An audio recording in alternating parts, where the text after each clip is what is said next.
नमस्कार बच्चों, आज हम शुरू कर रहे हैं टेक्स्ट बुक का second lesson long walk to freedom, आज़ादी के लिए लंबी यात्रा।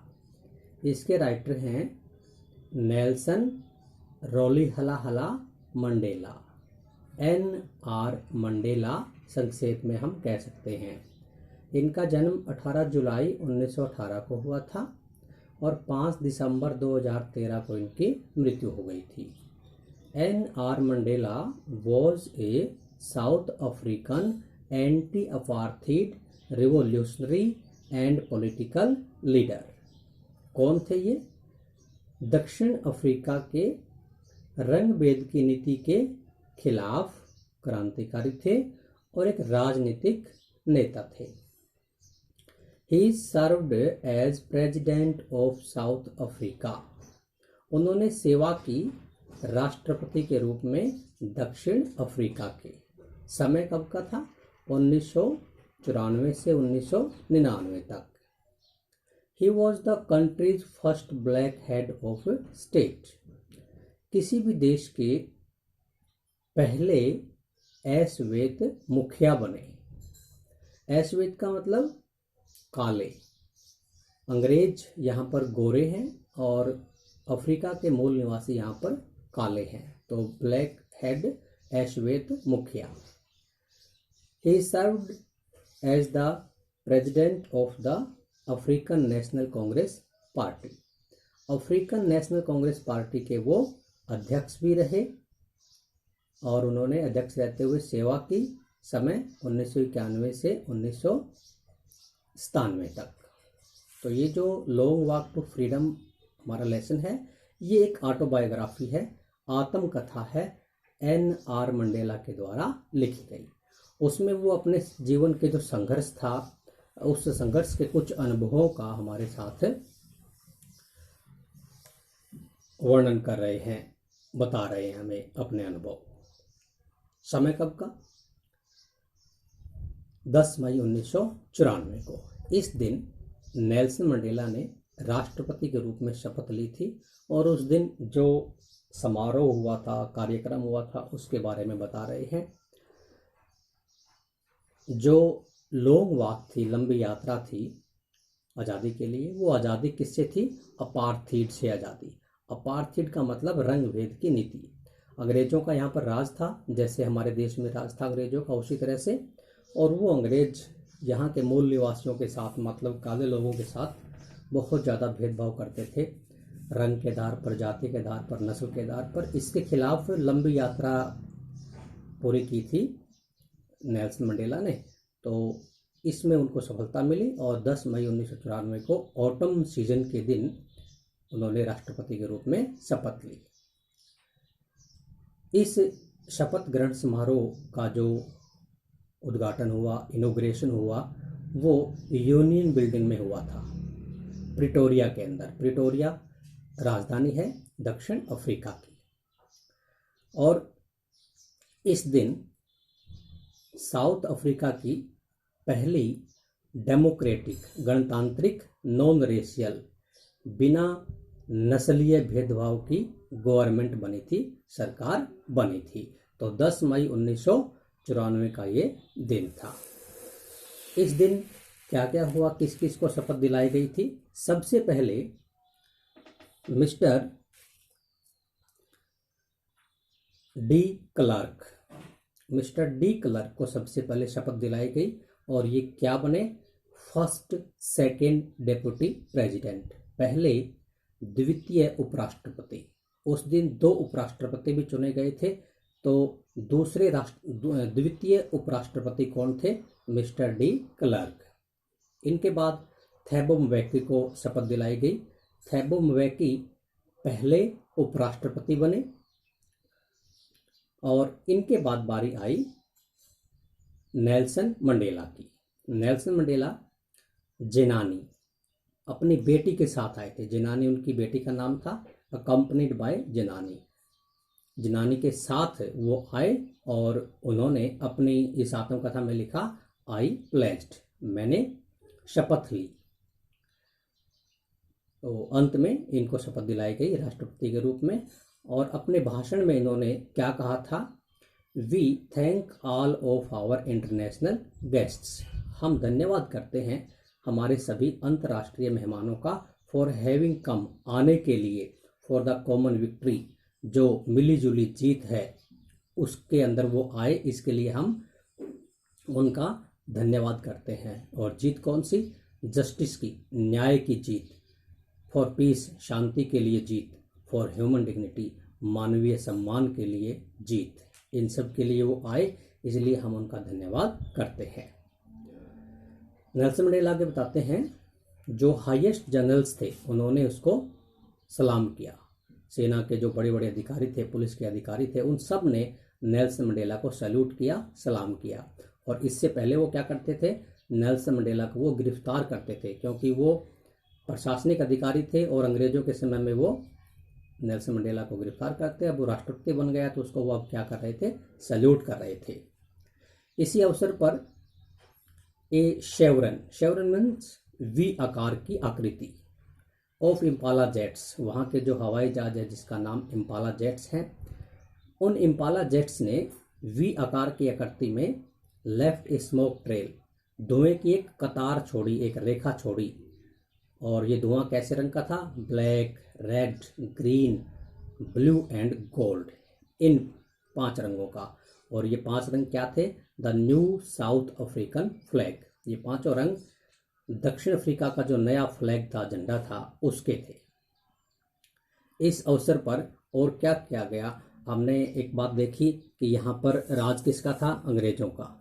और अंग्रेजों का राज था, और वो राज किस पर करते थे? काले लोगों पर। इसलिए यहाँ पर दोनों के ही सम्मान को रखा गया, दोनों के ही आदर को रखा गया। और इसीलिए वहाँ पर 2 राष्ट्रगान गाए गए, 2 नेशनल एंथम सॉन्ग, 2 राष्ट्रगान गाए गए। पहला था वाइट्स यानी कि गोरे लोगों का। इस राष्ट्रगान का नाम क्या था? नकोसी सिकेलेल आई अफ्रीका। और जो काले लोग थे यहाँ के, ब्लैक्स, उनकी तरफ से गाया गया डाई स्टम। ये जो राष्ट्रगान था ब्लैक्स का, ये the old anthem of the Republic, ये उस गणतांत्रिक देश का सबसे पुराना एंथम था, सबसे पुराना राष्ट्रगान था। नेल्सन मंडेला आगे अपने देश के जो सेक्रीफाइस हैं, बलिदान हैं, उसके देश के देशभक्तों के द्वारा जो बलिदान दिए गए उनकी बात करता है। क्या कहता है? सेक्रीफाइस ऑफ थाउजेंड्स, हजारों लोगों ने बलिदान दिया है। और फिर अपने बारे में कहता है आई सिंपली, मैं केवल the sum of all those African patriots, मैं उन सभी अफ्रीकी देशभक्तों का केवल एक सम हूँ, एक अंश हूँ, एक छोटा सा भाग हूँ। जो पैट्रियोटिक देशभक्त मुझसे पहले देश से जा चुके हैं, उन सब का मैं सिर्फ एक अंश मात्र हूँ। तो अपने देशभक्त लोगों का वो ऋणी है और उनको भी वो याद करता है। जो पॉलिसी थी अपार्थीड की,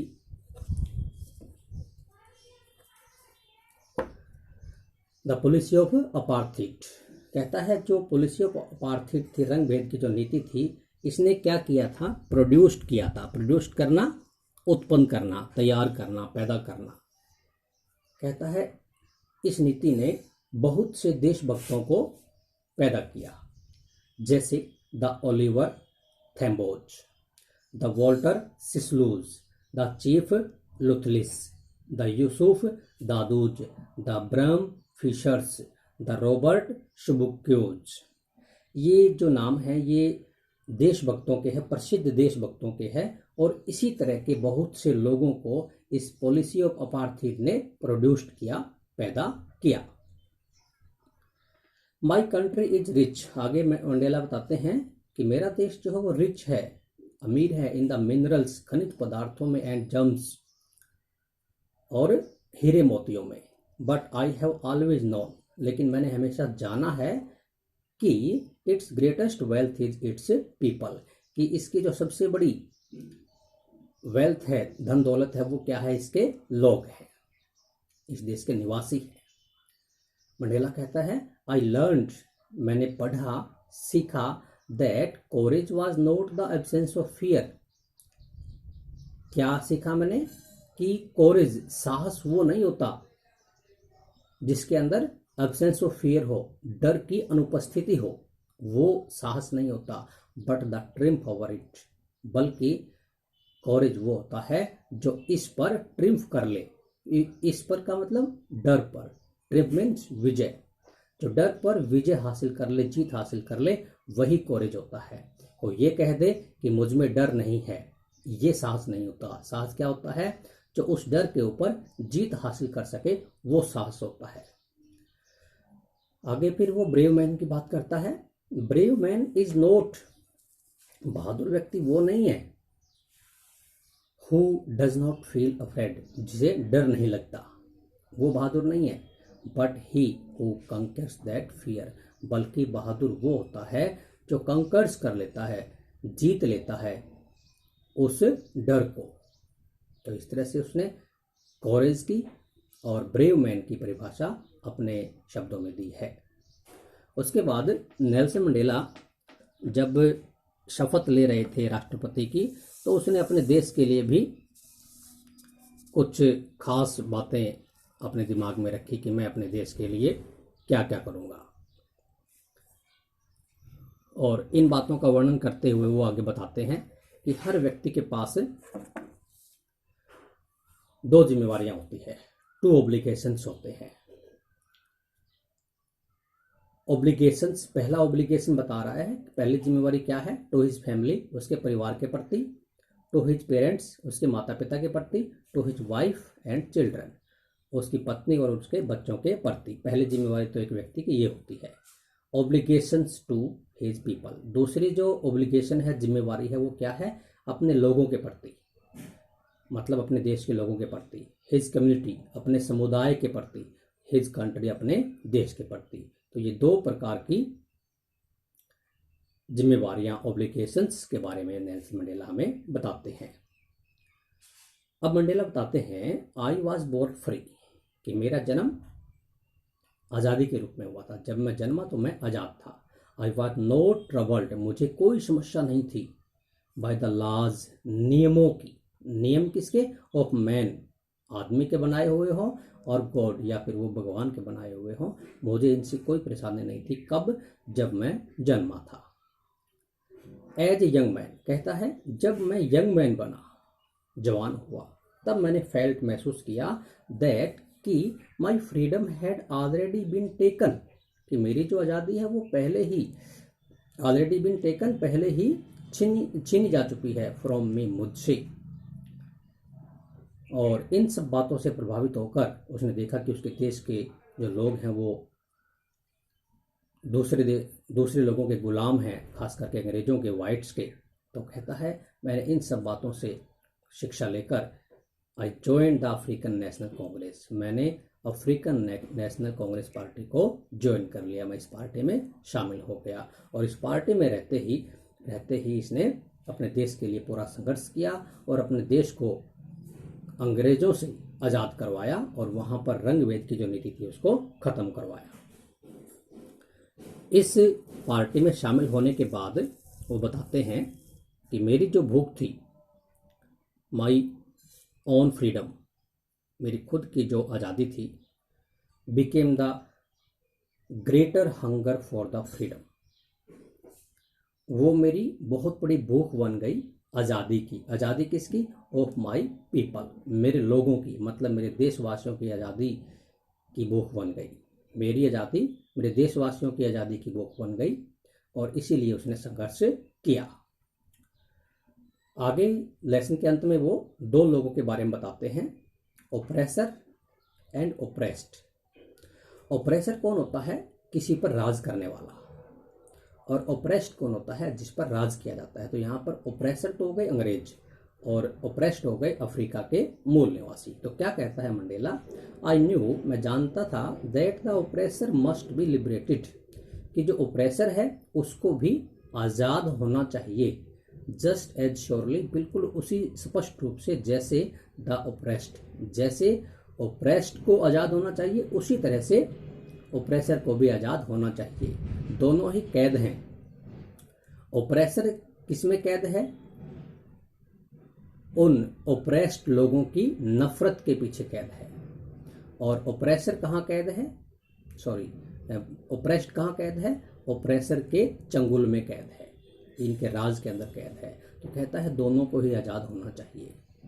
the oppressed and the oppressor, oppressed भी यानी कि जो दबे हुए लोग हैं वो भी, एंड द ओप्रेसर, और जो ओप्रेसर हैं राज करने वाले लोग हैं, दोनों ही अलाइक एक साथ आर रोब्ड, लुटेरे हैं ऑफ दियर ह्यूमनिटी, उनकी मानवता के लुटेरे हैं। तो इस तरह नेल्सन मंडेला अपनी आत्मकथा के माध्यम से अपने संघर्ष के अनुभवों को साझा करते हैं और बताते हैं कि किस तरह उन्होंने संघर्ष किया था अपने देश में से अपार्थाइड की नीति को हटाने के लिए। धन्यवाद।